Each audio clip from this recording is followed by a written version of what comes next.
3 years ago, Kevin Samuels started to really burst onto the scene and make a name for himself on social media.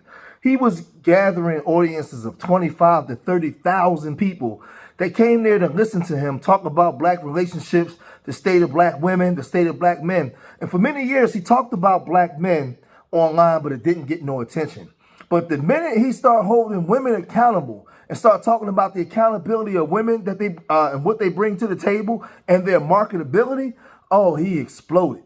He exploded big time. And a lot of women took umbrage with the things that Kevin Samuels was saying and him holding them accountable to what they should do in a relationship. He spoke about women talking down on men and only wanting the 1% of men. They didn't want the plumber. They didn't want the school teacher. They didn't want the police officer. They wanted a man, a high-earning man, a so-called 6 to 7 figure man, which we know don't represent most men. And he talked about how women take a crap on just most men, and he used his platform to expose this. A lot of women was upset. One of those women was Eboni K. Williams. She was talking about Kevin Samuels was wrong, and Kevin Samuels was this, and Kevin Samuels was that. And when he died 2 years ago, a lot of women celebrated in his death just for the man's opinions. They was glad that he died. It was just a whole bunch of chaos, right? But now you have women like Eboni K. Williams and Stephen A. Smith actually using the man's talking points now on their platforms. They're talking about adjustable 7s and 6s and all of these different things, the marketability of women. And I mean, it's insane, the hypocrisy of black people. Like, you guys celebrated this man's death. And now you're using, verbatim using his talking points. Let's watch. If you think I'm wrong, look at this. You brought up the black family before I let you get on out of here. You know, I made a suggestion that I thought would help the black family in the years. And it's not just the black family, it's families all over the place. We were talking about men and women, and somebody asked me a question, and I brought up a strong 7. And I said, if you're a man out there and you want to be happy, you want a strong 7. The 10, no, she's a 10, it's too much drama. Okay, the 9 thinks she's a 10. That's too much drama. The 8 already knows that she's probably a 9, so even though it's not as much drama, it's still going to cause you some issues. But the 7, the strong 7, knows that she's beautiful enough, she's smart enough, she brings enough to the table, but in the same breath, her ego is not out of control to the point where it will force your ego to infiltrate the proceedings and nothing gets accomplished. That was my argument for a strong 7. Eboni K. Williams, was I correct in my assessment? Where is it? I vehemently agree with the strong 7 argument. Now, you vehemently what? I vehemently agree. Agree. That the strong 7 is best positioned. I'll go further. She's best positioned, Stephen A., to partner with the I don't want to say average. People get mad when I say average or mediocre. You know, they get real mad. There you go. She's best positioned to partner with the majority of available. How about that? The majority of available men. And it's for all the reasons you said. And I actually identified this in my early 20s, like coming out of law school. And I realized that some of the things that myself and my female counterparts were priding ourselves on, being really, really well educated, being very well accomplished, being pretty, but like pretty in a way that society deems is particularly valuable, because we know there's actual pretty and then there's kind of marketability, if you will, the kind of objective standard. And those things really just did not translate on the dating marketplace. And imagine how perplexed some of us were. But I said to my girlfriends long ago, I said, y'all, all of this 9s and 10s, we might be in that space, even 8s. It's not going to serve us the competitive advantage when it relates to our sisters, who I'm even going to say 6 and 7s. Why? Because you got to really look at what the market, and we're talking about, and this is through a hetero lens, of course, this is what men want. What do men really want, Stephen A.? I'm going to say some things, and I want you to confirm or deny. Sure. I'll do that for you. I really invite that. I'm ready. I think men want to be affirmed. I think men want energy that is agreeable. I think men want, generally speaking. Generally speaking, yes. This is all general. Generally speaking, I yes. think men want women who are available. And what I mean by that is their schedules, their literal schedules. When I pull out my phone and you pull out yours, it's not 3 weeks. Oh, we're not taking This ain't Boomerang with Eddie Murphy. You're not putting us on the waiting list. And we don't need you. We don't need you. Oh, they ain't happening. They ain't happening. No, you're absolutely right. So some of these are the things that men are most desirous of. And so now she's using terms that men want women that are agreeable. Men want women that are available. Men want women that, it's insane, the hypocrisy, the level of hypocrisy. So why did Kevin get this much pushback? I'll tell you why he got this much pushback. Because for many years, a lot of women wasn't accustomed to men not thinking with the head below the belly button, but the one above the neck. He said, wait a minute, later for your sex, we can have that later. This is what I'm requiring from you. A lot of women wasn't used to that. So they understood everything that Kevin was saying, but they looked at him as, who are you to tell us what we should be doing? But it gets worse. Let's listen to some more. Check this out. First of all, you gotta allow a man to be a man. Here's what I mean by that. please. You have a lot of women out there who don't want to be quote unquote objectified. You don't want a man looking at you and he desires what he sees. This is what they say, a lot of That's them. what they say. That's what they say. And I'm going like this. So you want him not to desire what he's looking at when he looks at you? What kind of sense does that make? And not only that, don't get me wrong, he don't need to be classless. He don't need to approach you and be too forward. Let me just be clear, whoever's listening, that's not my issue. Right. You know this about That's me, I right. think. Yes, I do. I'm a pageant queen, for God's sakes. Right. I pride myself on one of the things, in fact, there are also men, since we're going to do this, that pretty stuff don't mean that much to them. Right. It just don't. It's like you say, pretty enough, that's fine. If you are a man that average to a slightly above average aesthetic works for you, I am not your woman. Right. I'm not. Because I am for a man who values probably 9 out of 10 times when we walk into the room, you've probably got the prettiest lady on your arm.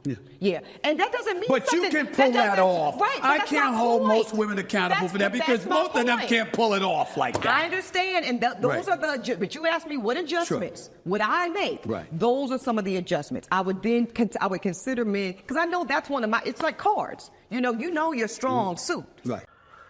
And see, when Stephen A. Smith tells her, you got to allow a man to be a man, and she says that she prides herself in these different things, and she's a pageant queen and all this, but where's your man? Why don't you have a man? See, you are good enough to let a man get between your legs and pound you out, of all races, give you 800-mile-an-hour poundings. Yeah, but you can't keep one. You can't keep a man. She doesn't have what it takes. See, she got all the mouthpiece that it will a legend that she has what it requires to keep a man, but she's an enemy to our own message. I'm going to prove my point right here. Check this out. It is knowing when. Like, for example, you're you got to know, because as a man, what we value is when you know us and we don't have to tell you. You've been around us long enough. You figured this out. You didn't just spend moments enjoying us. You actually studied us, got to know us, have a mastering of us to some degree where we don't have to tell you. You know. You know when we want to go out. You know when we're not interested in going out. You know when we want to get down. You know when we don't want to. You have an idea of who he is without him having to tell you, because it tells him you've paid attention to what works for him, which elevates his level of faith in you that you will ultimately figure things out and y'all will flow along more smoothly than not. I love that. And I think that most women need to spend more time with that figuring out piece. And I would also declare, Brother Stephen A. Smith, that the chief complaint that I know I felt in my relationship, because this is the problem. I've never had a problem attracting men. I believe you believe that. I believe that. Okay. I believe that. What I find has happened historically is that men are very attracted, not just to the aesthetic, but also even to, we'll call it the resume, right? They like what it looks like, what it presents like. And then they actually get to know me. And they realize they actually are fans, right. If I can just be totally honest with you. Okay. They're fans. They respect it. They look up to it. Oftentimes it's something they find aspirational, but they don't really know how to engage in it on a daily basis. But you know why that is, right? Please tell me. because you're not a fool. Your level of intellect, your principled position. That's it right there. The combination of the two things. There's certain things dudes just ain't getting away with. And if you run across a woman that it is clear as day, you got no shot at getting away with the nonsense, you're like, damn. Path of easiest resistance. More men than not all not men, all. but more men than not, I think that's will right. take a path of easiest resistance. And I don't fault them. That's why what you don't hear me doing is being on these YouTube streets and Instagram streets complaining about it. I recognize that because I choose that principal position, and this is the same ailment, if you will, Stephen A., that I suffer professionally. Right. You know, there's shows that I've been in the ring for. That's that right. Some people in this room didn't know. That's right. I ain't gonna say nothing. That's right. We ain't got to say anything, but we know it's true. Absolutely. But because of that principle thing, my mom get mad about it. She's like, girl, you know how much money you leave on the table with them damn principles. But and she's not wrong. She's not wrong. And how many men might be on the table, so to speak. To your point, I believe you're 100% correct. But I just this is where my faith kicks in, just to kind of wrap it on up. This is where I believe what God has for me is for me, and it will never miss me. I truly believe that. Not a job, not a show, and not a divine life partner. Right. That man is out there. He will find me. I don't have to go looking for him, and he'll find me on God's time, not on my time. Eboni K. Williams is the classic woman that talks a lot with no results to back it up. It sounds good, and she's the type of woman that'll lead a lot of women to being miserable and single. Marriage is not something that you that's promised to you. It's something that you got to fight for every day. It's not something that's promised to you like life or death. Marriage is work. Marriage requires sacrifice and commitment. Marriage requires embracing patience, understanding, all of those different things. And if you don't have that, then you're not going to be married or be in a prosperous relationship. Stephen A. spoke about understanding the man. She talked about she had no problem getting the man. Yeah, you had no problem getting the man to pound you, but actually keeping the man, you have all the problems in the world in keeping the man because you don't have the mindset that it takes. Then you use the excuse of putting Christ in it, putting God in it. God ain't never tell you to wait on him for a man. God gave you everything that you needed, all the instructions that you needed that it will take for you to get a man. God gave you his word. He didn't say wait on me. See, the black community and a lot of black women and men use this and use God as a crutch because you're not willing to do what it requires to actually stand on the Bible and actually get a man. He never told you to wait on him. He gave you the basic instructions of how you should carry yourself, how you should live your life, and the right man will show up. But you said, well, I'm going to wait on God. You like almost 50. You out of your prime. What you want till you get a man when you be 70 to the point where you finally humble yourself as a woman to get one? There's a lot of happy women out here. You guys are talking about the adjustable 7 and adjustable 6 and what it requires and you're not going to be a fool for a man. Well, you've been a fool for a man plenty of times because many men that ran through you. They can say, well, I done had that.